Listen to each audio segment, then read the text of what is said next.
This is the Hot Take Hockey Podcast with your hosts, Lucas and John Viveiros. Hey everyone, welcome back to the Hot Take Hockey Podcast. Myself, John, Lucas, and an absolute legend here. We got Nathan Murdock from Graviteh. We got Grav finally on.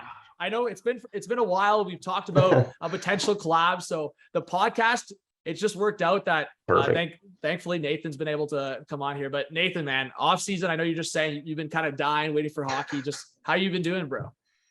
I've been doing good again, considering the point in the off season. I mean, it feels like September is always the month that hurts the most, but I've been doing pretty great, and thankfully starting to get to that time where you can feel the hockey is around the corner, and that just it gets me going so much. So I'm in a pretty good mood.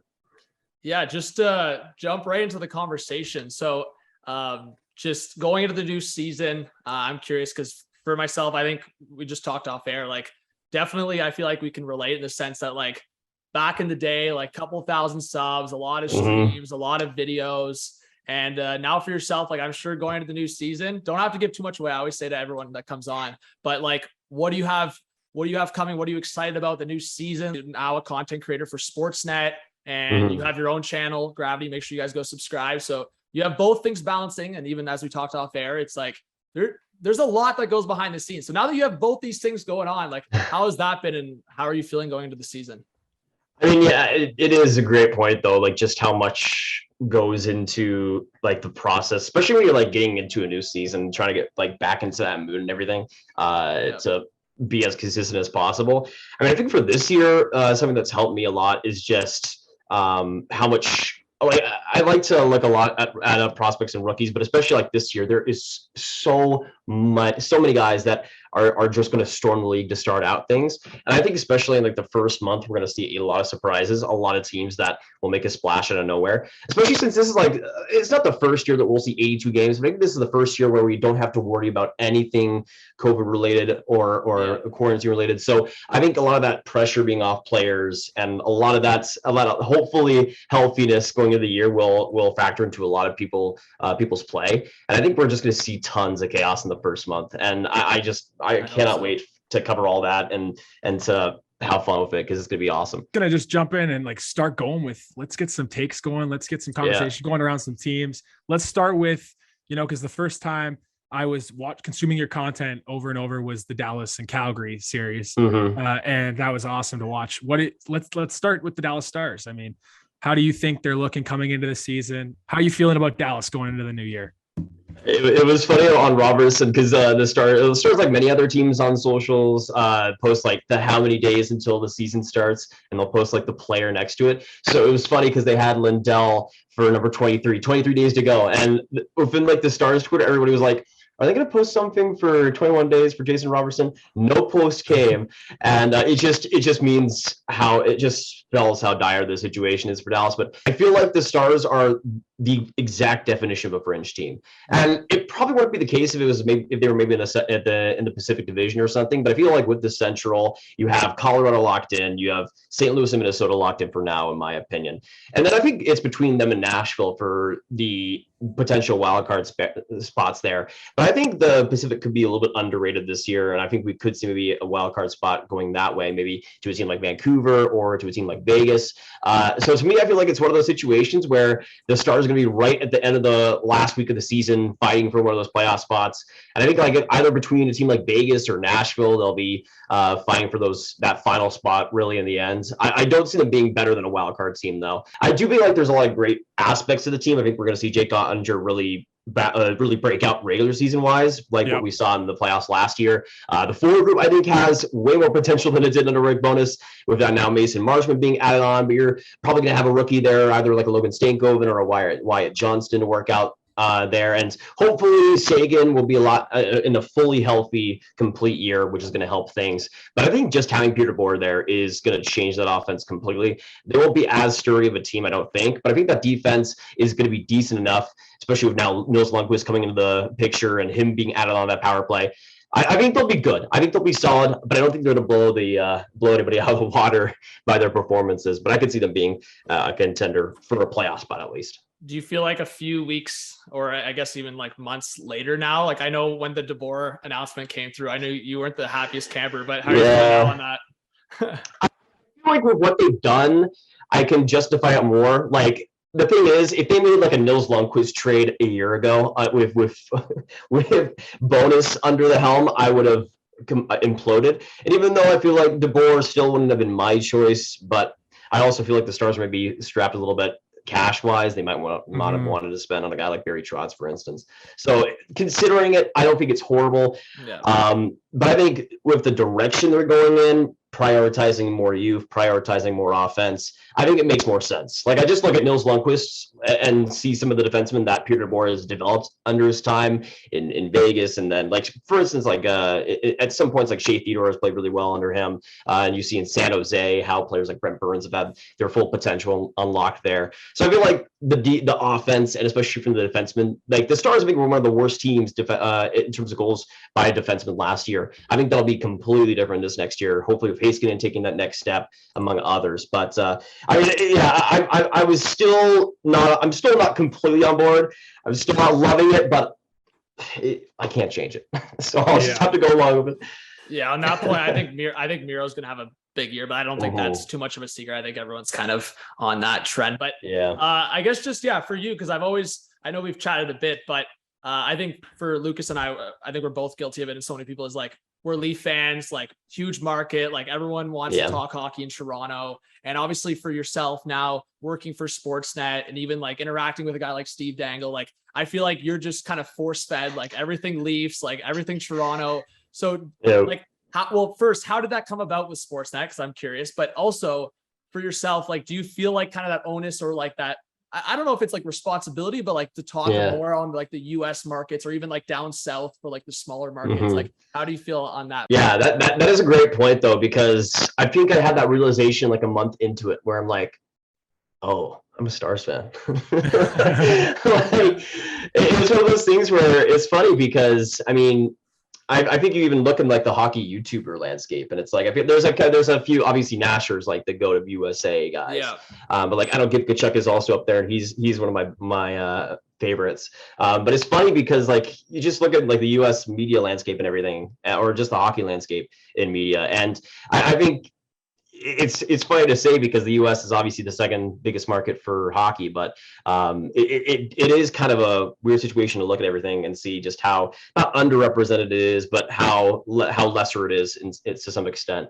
But I think especially for like the Stars angle, like I try to represent Stars and Texas hockey as much as I can, because I feel like especially in Dallas, even though it's nowhere near like a US market like Boston or New York or Chicago would be, it's like it's one of those markets where it kind of reminds me a little bit of Tampa, where if you're a hockey fan, you're hardcore, and there's like just this hardcore sect of the city and area that is just hardcore Stars fans. Like I swear I see more Stars stickers on cars than Maverick stickers. Like you would not expect that, but like Stars fans are absolute diehards, and I think that bleeds into, I mean, they're like always top 15 in attendance, always top 10 in attendance. They're always around that range. So to me, to be able to represent that just a little bit, to be able to spread the word that Texas hockey is growing and that it has become a solidified hockey market, I think is special to me, especially since the person that introduced me to hockey was my grandpa coming from Calgary. So I have that kind of edge where my dad's side is Canadian. So it's one of those things where it's a blessing to be able to represent that. And I think it's fun to have just different fan bases in media and to have different perspectives. And I think that adds a lot of value. Yeah, because like you said, different fan bases. The Leafs are very oversaturated with the amount of fans they have and all the coverage that they get, especially up north here in Canada. But working for a Canadian-based company like Rogers Sportsnet, how has that been? Like more so to what John was pushing for there. Like what is that like for you being on the other side of the border and working for a company that's up here? Yeah, it's funny because I remember like talking to family and friends about the thing, and I'm like, I basically had to say where it's like, okay, yeah, it's like ESPN in Canada. Like I try to give them like a reference for it. But it is interesting because I mean, just having that angle is weird and trying to, I think it's really interesting though how far it's come, because if you think like 30 years ago, I don't think a company like Sportsnet or TSN, whatever it might be, would ever hire somebody from Texas, for instance, to do anything like this. So I think it shows just a lot of how much more expanded hockey has become. But even like just to be able to be a part of Sportsnet, to be a part of the team that they have, and to bring that kind of fresh perspective, I think is really valuable. So I try to be as different or as unique as I possibly can be in that aspect.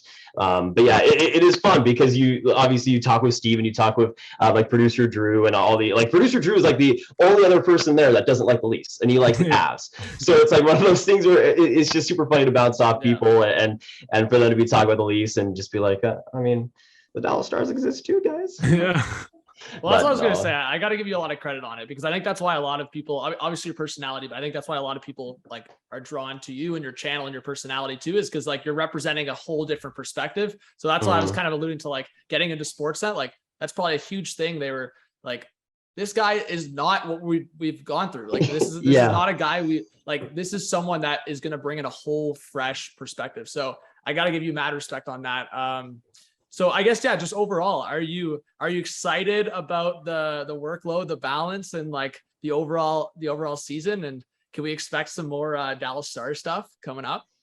Yeah, that workload is it's been an interesting shift, because it's actually been interesting because I've done a lot of over the last year time management work. I mean, I kind of had to be able to do what I'm doing, but it's one of those things where I've been able to find a good balance, thankfully, and I think like mentally, like people don't understand how much you can really just put yourself into YouTube and really just invest yourself, because like I know people that have put themselves so much into YouTube that like it totally consumes them. And even at points throughout my channel, it's definitely been that way. But it's such a unique position that if you're not on YouTube, you can't really totally get. But it's just that constant feeling of having to create new stuff. It's interesting because some days it kind of goes against you. Some days you feel like it's just totally like the entire algorithm is against you. Nothing's working. Nothing's gonna work. Other days though, you get that drive and that sense of creating something new and putting it out there. Like that's kind of like the fun for me in a lot of ways, is not knowing what's going to happen and having just it all be completely random almost.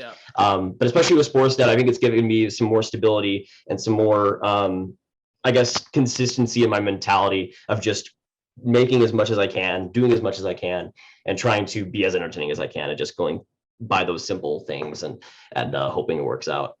But it's been a process. You're doing a great job at it. I'm looking forward to seeing what's going on in the next season. But let's pivot a little bit to up north and the hat you got on there. I want to touch on those guys because everybody seems to be hot on them, and I like having this conversation.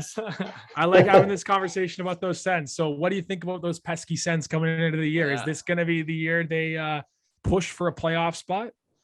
The conversation around Ottawa, like, I feel like I've seen more conversation about the Sens than the Leafs this offseason. Like it's genuinely interesting to watch, like, because I remember like a month ago or something, I put a tweet out about the Sens having most underrated forward group, and then tons of people like linking me tweets from like Sens fans, like just completely overrating them. And then I realized, then like a week later, I'm like, I see all these Sens posts, and I'm like, it's actually been like an entire league-wide topic.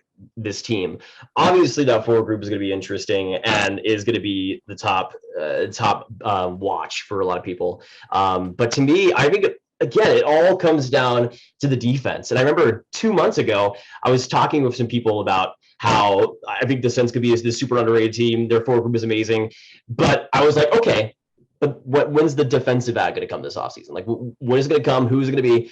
And we're 2 months later here. We're right at the preseason start. We're a couple weeks away from the season starting, and we've still not seen that addition. And to me, I feel like, again, it's another topic of division where if they were in the Pacific, it would be a question. They'd be a playoff team. But in the Atlantic division, even if people think that Boston's going to be less or so, which I think is a potential thing. Even if some people might think Florida misses the playoffs, but even if I don't, I still think it's going to be extremely hard for Ottawa to truly become one of the solidified playoff teams this year. But I do think it's going to be close. Like, I think it could be like a 2-3 point difference. But I feel like it honestly also comes down to Anton Forsberg, really underrated last year. But it's that tandem of Forsberg and Talbot that I think might have to carry the defensive side of things for them this next year. Yeah, that tandem definitely could be a wild card because obviously. Maybe as you guys are watching this video, maybe they made a move. I don't know. I'm not gonna Chikrin, but we'll see. Yeah. Where's Chikrin? No, but yeah, I mean, it's interesting. I think, I think they've become less of a surprise team if they make the playoffs, just because, as you said, everyone's talking about them. So I guess I'll throw it at you. I know you made that. I know you've kind of made the sense like takes, and you're confident in that. But a team that's no one's talking about, like, who's that team for you that no one's talking about, and they're gonna actually surprise or potentially surprise? I feel like a team that, and this is another problem because I feel like this team is for me at least like kind of like Ottawa, just outside the playoff race. But I feel like a team that's going to make a serious improvement after last year, and I feel like it's going to be the Ducks. Like I could see the Anaheim Ducks being like a 95-point team by season's end. To me, it all comes down to John Gibson. Now with the Ducks defense being better than it was last year, with Drysdale hopefully taking a next step. I mean, you got the additions of Ryan Strome, Frank Petrano, and to me, you'll have Mason McTavish as a rookie. You'll have players like Trevor Zegras taking that next step, of course.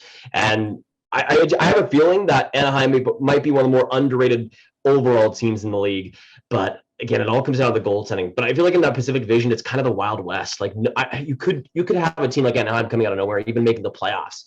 It depends. I mean, Vegas, still don't know if is going to make the playoffs or not. That goaltending is a complete wild card. So I could see Anaheim sneaking in as this completely young team that was okay for a lot of last year, but has yet to take that next step, but truly get it done this next year. But I would say they're probably one of the more underrated groups as a whole this next year. Well, Lucas, to toss it to you, because I know, Grav, you're really high on Jack Hughes. So I actually thought you were going to say Devils there. When I heard you were saying, I did too. So I know Lucas is really, I mean, I'm high on Jack Hughes, but I feel like both you guys are really high on Jack Hughes. So Lucas, do you feel like, and I feel like Grav would probably agree with this conversation. Spicy. You feel like the Devils could, even with like the Caps injuries, like maybe the Devils squeeze it? I mean, we were just talking about Islanders. It's like, they're such a wild card in that Metro, but I don't know, man. Devils, if they get goaltending, it's similar to like a bunch of teams. Like the Sens, if the Devils get goaltending, I love their defense group. I think it's so underrated. And I think if Jack Hughes leads the charge, like Lucas, we were kind of just talking about that. I think it's goaltending, like you said, John. And again, we were talking about this off air as well, but it's Jack Hughes being healthy. I mean, if he can stay healthy and play 82 games, I think this guy is like money in the bank, 90+ points. Like I was about to say at least 90, 90. Yeah. That's why even 80, I think, is low, man. Like I think he is such a good player when he's healthy, and he's such a difference maker for them. But I do still have them outside just because I think they're a year away or a couple years away. They need a bit more development within their forward group. But I like how it's shaping out. I like them a lot better right now than I did last year. Mm-hmm. So Grav, I saw your tweet. So are we all saying, well, like between Jack Hughes and Timmy Stützle, who's the more likely to get 100 points? Well, 90+ points. That's the thing, because Timmy's going to be alongside Alex DeBrincat and freaking Claude Giroux. Like how many other players at his age have a better situation around him, especially on the power play? But also it's Jack Hughes. And if he stays healthy, I still go Jack. Mostly because I feel like Alexander Holtz is going to take that next step. He could be a perfect sniper alongside him.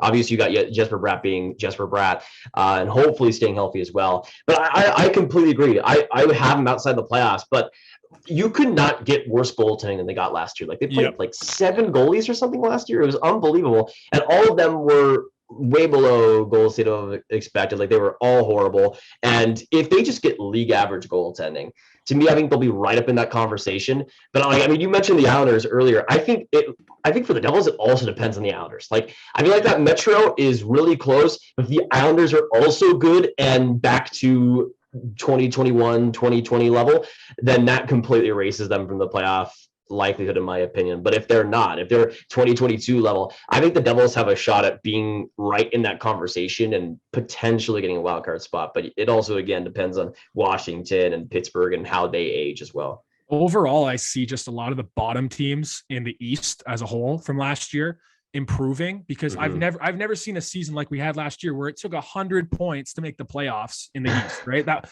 Washington was the worst team to make the playoffs at 100. And that goes to show you with teams like Philly, New Jersey in the 60s and Montreal 55. Like, I just see it getting tighter, which is going to make that, the point total to get into the playoffs less, in the low 90s, low to mid 90s. So it's going to be a logjam. And I think we're actually going to see a playoff chase in March and April, as opposed to last year when it was like the new year came around and we knew the 8 teams. Yeah. That's exactly what I was thinking though during the offseason, is that like teams like Detroit, New Jersey, Ottawa, like all these teams that were like the definition of mid were just improving in so many categories. I just feel so bad for Montreal and Philly though. Like it's gonna be so bad this next year. Even Buffalo, I feel battle for a lot too, because I think they are kind of like an Anaheim tier where if they are in the right situation, could take that next step.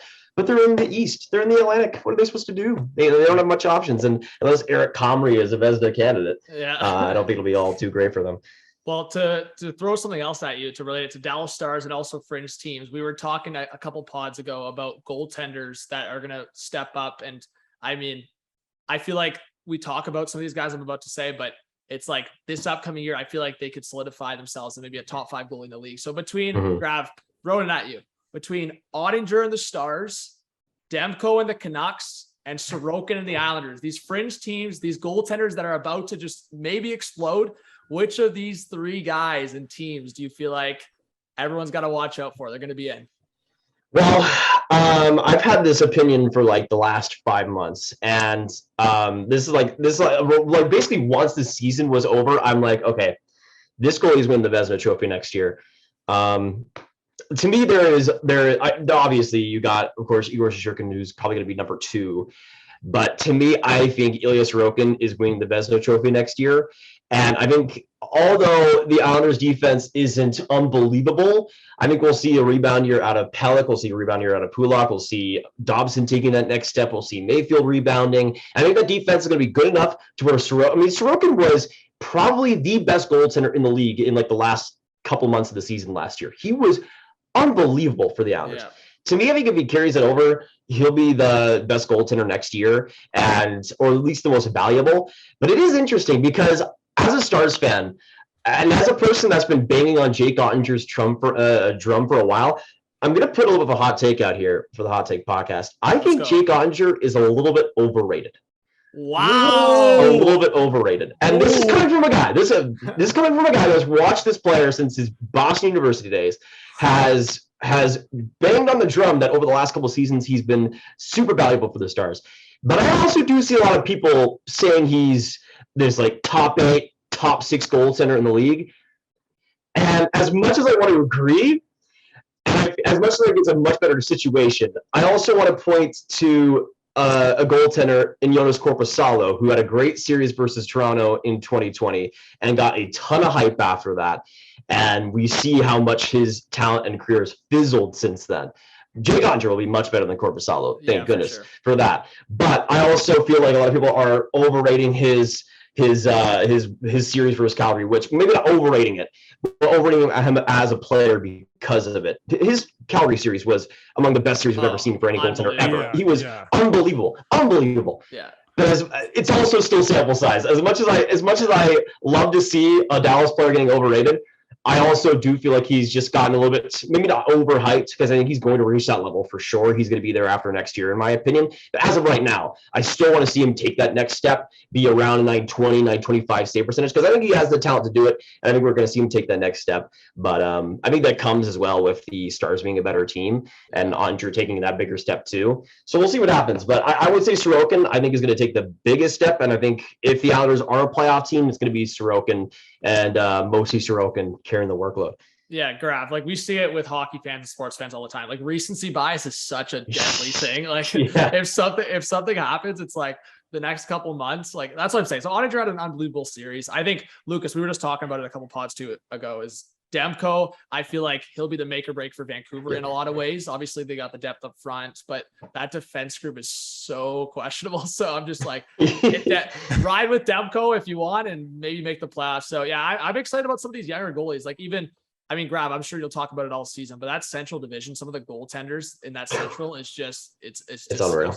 So stupid. And you got Chicago and Arizona who are outside of those two, it's just the top 6 in that. Like when I just look at some of the guys that are getting overlooked, like everyone's just forgetting that Connor Hellebuck is in that division. Exactly. He wasn't even bad last year, and people are saying he's like outside the top 5. Like, who are you? No, I know. This is Winnipeg's defense we're talking about here. And I don't know if you're big into fantasy, Grab, but I'm just thinking like some of these Central goalies, like Hellebuck, like he's gonna get at least 6. Like David Riddick's the backup goalie. He just got freaking. I know it's a preseason game, but he just got freaking shelved. Like, oh no, Hellebuck's gonna easily play 60 games, easy. 65, Johnny, 65. I don't know the goaltending, Lucas. I know you're a big goalie guy, but the goaltending conversation is gonna be so interesting this year. Oh yeah, in that division especially too. And I wanted to ask another one about some guys who have moved around this offseason. Who do we see out of Johnny Hockey, Jonathan Huberdeau, or Matt Tkachuk having the best season? Ooh, love it. It's hard not to go Huberdeau. As much as I'd love to say Matty Tkachuk, because Matty Tkachuk's one of my favorite players in the league. We saw the lines coming out recently that they were going to go Tkachuk, Bennett, Colin White. And I was initially thinking about that Tkachuk trade. And I'm like, okay, you can play with Alexander Barkov. It's done. They're going to be locked for 100 points each.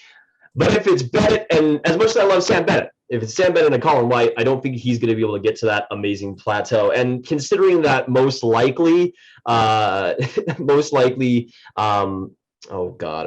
forgetting his name, first line center, Boone Jenner. Most likely Boone Jenner is going to be the first line center for Johnny Gaudreau. And again, as much as Boone Jenner was better last year, I don't think that's going to be the best situation for him. That's their biggest question mark for sure. Up the middle. Yeah. I just like Huberdeau along, like no matter if it's Kadri, Lindholm, it doesn't matter. It doesn't matter. Either of those two guys would be amazing fits. And especially if you forget defense, Huberdeau is going to be easily the most best fantasy pick for sure. I'm interested. There's obviously, as you said, there's a lot of movement and just as a hockey fan, like content creators, sure, but as a hockey fan, I'm definitely excited to see what happens. But Nathan, as a YouTuber content creator, I'm sure you get this question a lot, but all those jerseys in the background, you got a favorite? You got one jersey you own that's just your number one? Actually, my favorite, I could probably get it out for you guys if I wanted to. Out of the jerseys right here, my favorite is absolutely Seattle's. Wow. Like the Kraken, maybe the Coyotes would be close. Those are two top tier ones for sure.